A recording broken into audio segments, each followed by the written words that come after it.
What if you knew exactly how to never let other people shake you? Imagine this: criticism, passive-aggressive comments, judgmental looks. They happen, but they don't get to you. You hear them, you understand, maybe even respond, but you don't take it personally. It's like there's an invisible shield around you, and that shield is you. Sounds impossible? It's not. And it's not about shutting down or becoming emotionally cold. It's actually the opposite. It's about knowing exactly who you are and no longer letting anyone else define that for you. Take Gabriel, for example. He worked at a creative agency and was always worried about what others thought. If someone disagreed with his ideas, he'd shut down. A single piece of feedback, he'd lose sleep, replaying it over and over. Until one day in a meeting, his boss said something that flipped a switch. "You have to stop treating every comment like a final verdict." That hit him hard. He realized he was living to protect himself, not to express himself.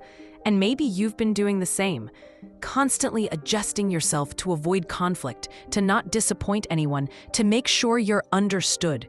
But the cost of that is way too high. Today, I want to show you how to stop living in defense mode, how to break free from the fear of other people's opinions, without having to fight or hide, how to build an inner stability so strong nothing can knock you off balance. It's not about being perfect, it's about being whole. Have you ever replayed a conversation in your mind, wishing you had said something different or held back from doing something, just because you were afraid of what people might think? If so, stay with me, because what you're about to discover could be the shift you've been needing. Everyone wants to be stronger, more confident, more grounded, but almost no one teaches you how to actually do that. Most of the advice out there, stuff like, don't care what people think, just follow your heart, focus on the positive. It sounds nice, but when you're alone at the end of the day, wrestling with your insecurities, that doesn't help much. You know what does? Understanding what's really going on inside you. And that's where a powerful concept comes in: the shadow. Carl Jung, one of the greatest minds in psychology, said that each of us has a hidden side, a part we don't show, don't want to admit, but it's always there. Fears, insecurities, past wounds, beliefs, emotional patterns. And here's the crazy part. This hidden side is often what shapes how we react to people. Want to see how this shows up? You get criticized and instantly feel angry, but you don't know why. You feel jealous, but you call it concern. You walk into a meeting and feel small, so you overcompensate by acting overly confident. That's the shadow talking. Not because you're weak, but because you don't realize where those impulses are coming from. And as long as you ignore it, it continues to run the show. But here's the shift. When you start seeing your shadow, without guilt, without shame, it stops sabotaging you. You begin to understand why some things hit you so hard while other people just brush them off. It's not magic, it's self-awareness. And the more you understand what pulls you off center, the easier it becomes to return to yourself. You gain power over your reactions. That's when you start building real inner strength, the kind that doesn't depend on anyone's approval. So today, the real question isn't, how do I stop caring what people think? It's, why does it matter to me so much in the first place? What inside of you still needs to be heard? Tell me in the comments, what kind of situations usually throw you off balance? What makes you second-guess yourself? Here's the truth. Nobody taught you how to deal with the influence of others. From childhood, we're conditioned to obey, to please, to fit in. It's subtle. When you get good grades, you're praised. When you question something, you're told you're difficult. You grow up thinking that being accepted is more important than being authentic. And that starts shaping how you act. In your teenage years, you start wondering, what will they think if I wear this? Do I look weird? Will they like me? Gradually, you drift away from who you really are just to belong.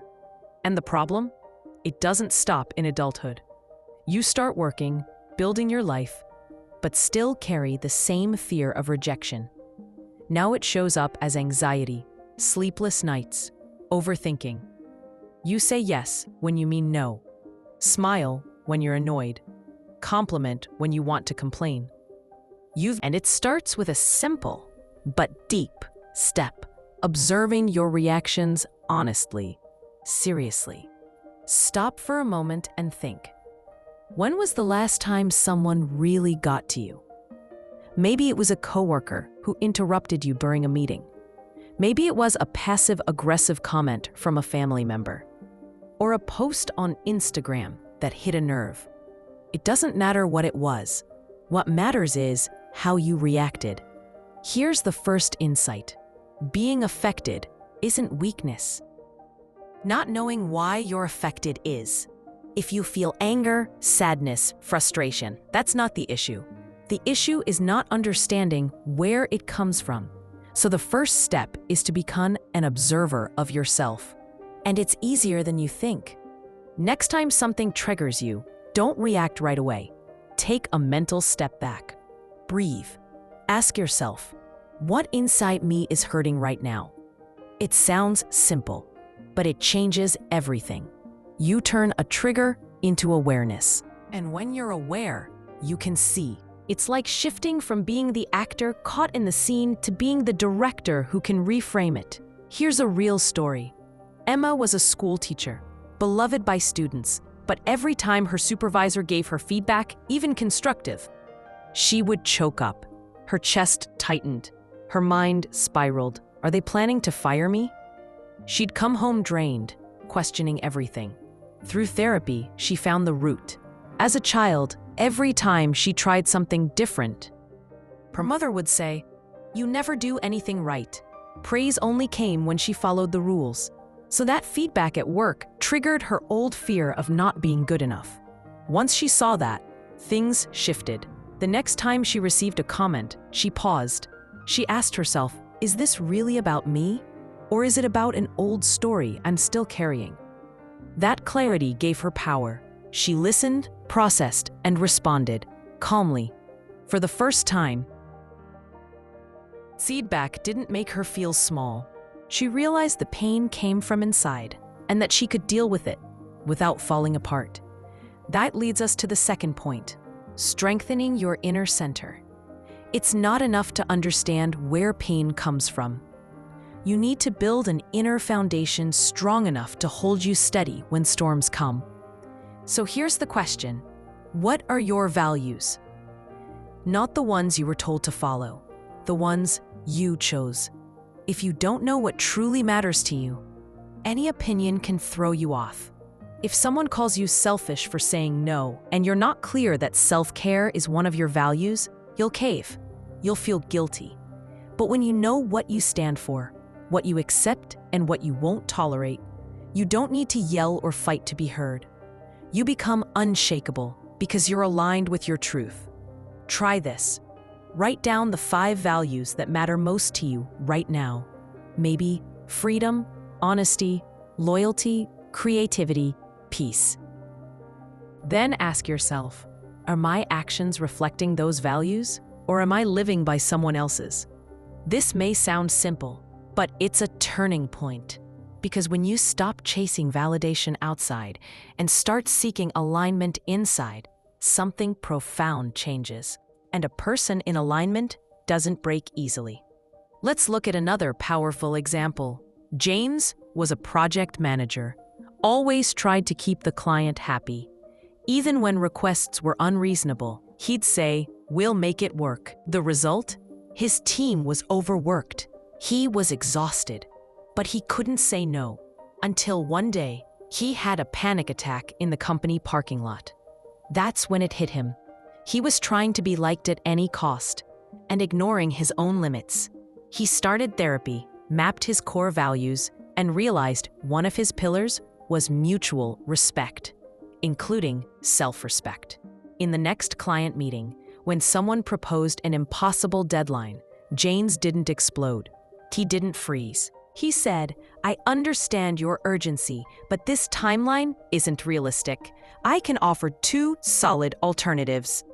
He was clear, grounded, aligned with what he believed in, and guess what? The client agreed.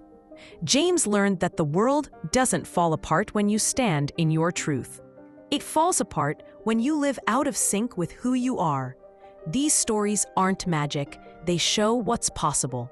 Because you can learn to observe yourself, you can discover your triggers, you can strengthen your core, and then criticism stops feeling like an attack. Snide comments stop becoming wounds. Disapproval stops becoming disaster. You start to feel peace, not because the world got softer, but because you changed how you relate to it. Now let me ask you, have you ever overreacted to a situation and later realized it wasn't really about that moment? That deep down, it was something within you being triggered? Share in the comments. Your story might help someone else recognize their own, now that you've learned to observe yourself and strengthen your core. The next step is perhaps the most challenging and the most transformative, dealing with negative emotions. Because no matter how grounded you are, pain will come, anger surfaces, sadness overwhelms. And if you don't know what to do with it, everything you've built can start to crack. But here's an important truth. Feeling pain doesn't make you weak. Avoiding it does. Most people are taught that negative emotions should be ignored, repressed, or gotten over. But that doesn't work. What you reject hides, and what hides controls you. Carl Jung put it clearly, until you make the unconscious conscious, it will direct your life, and you will call it fate. In other words, what you avoid inside will quietly make your choices without you even noticing. Let's take a real story. Sarah was a skilled strategist. Respected, well-paid, successful. But every time someone gave her tough feedback, even if it was fair, she froze. Her chest tightened. She stayed quiet, then spiraled for days, doubting herself. It was like a younger version of her took over. The same young girl who grew up hearing, "You can't afford to make mistakes." So what did she do? She started journaling. Whenever she felt a strong emotional wave, she wrote down what had happened, how she felt, and what it reminded her of.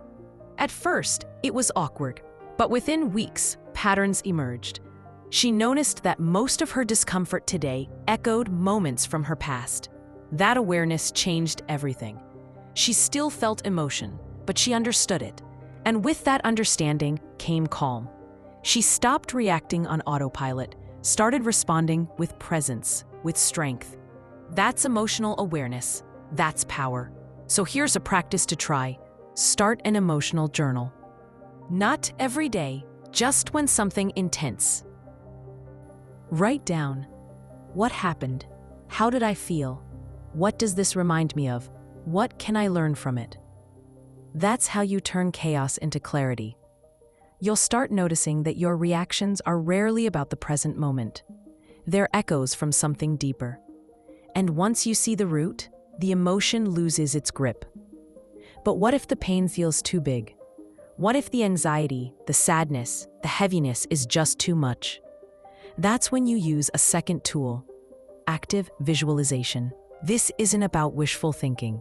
It's about changing the internal images your mind uses to hold on to pain. Take that tight feeling in your chest. Close your eyes. Give it a shape.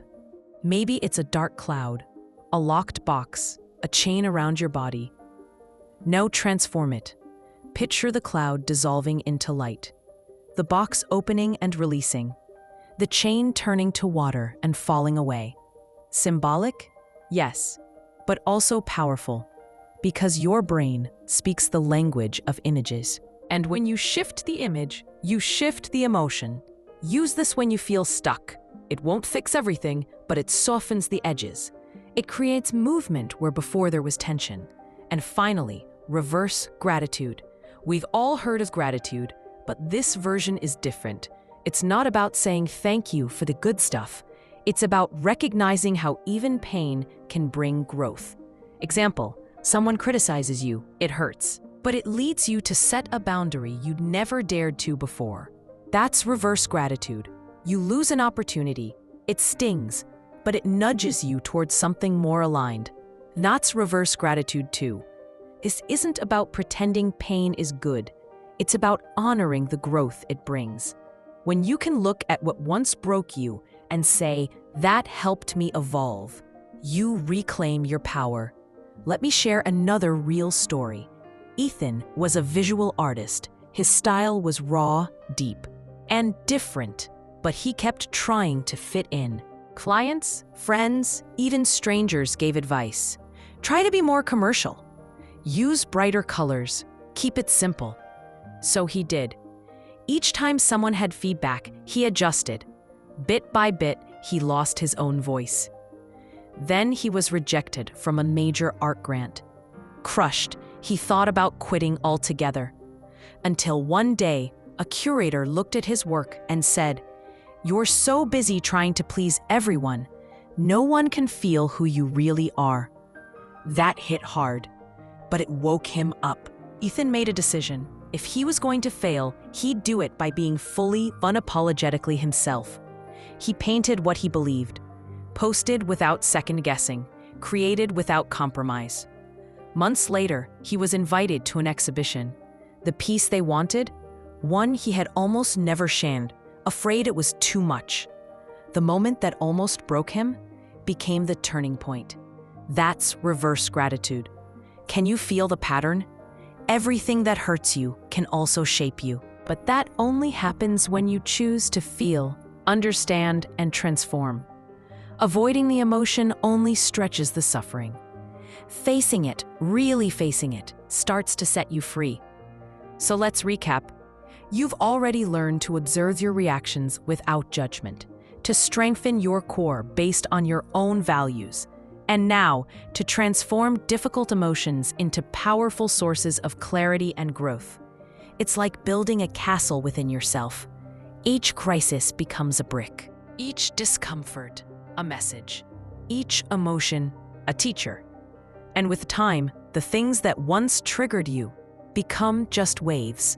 And you remain steady, like a rock beneath the sea. Now tell me, which of these 3 practices do you feel called to apply in your life right now? Drop a comment below. Your story might help someone else feel seen. And if this video helped you in any way, share it with someone who needs to hear it too. But before we wrap this up, there's something. You've learned to observe your emotions, strengthen your core, and turn pain into power. But there's one last invisible force that keeps holding you back: the need for approval. As long as it's in control, you'll keep measuring your worth through other people's eyes. You'll keep reshaping yourself to be accepted, often without even realizing it. You'll keep trying to please, even when it means disconnecting from who you truly are.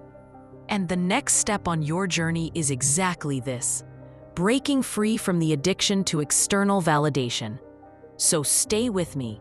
We're about to dive deep and learn exactly how to do that in a clear, practical, and transformative way. If you haven't subscribed to the channel yet, do it now and turn on notifications so you won't miss what's coming next. Thank you for being here, and I'll see you in the next video.